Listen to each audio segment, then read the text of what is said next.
calling in the big guns to the UN Climate Change Conference in Lima. Over the next 72 hours, top officials will join their delegations, joining the talks that have been underway for more than a week. CCTV's Stephen Gibbs explores China's role.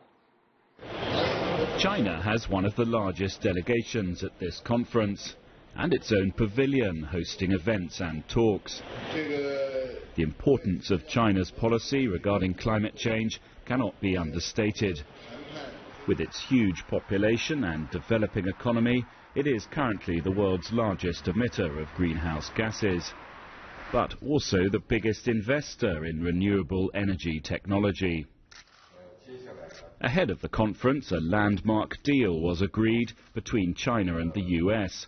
Some saw it as a template of how the developed and the developing world can work together to find a fair solution to a common threat. The US pledged to cut its carbon emissions by up to 28% by 2025. China said its emissions will peak by 2030. The head of the Chinese delegation told CCTV he believed that, like that agreement, this conference can succeed if all parties listen to one another. It is necessary to make the agenda open and transparent. Different perspectives should be genuinely represented in order to reflect the inclusivity of the conference. If we can do these two things, I think the draft text of this year's conference will be accepted.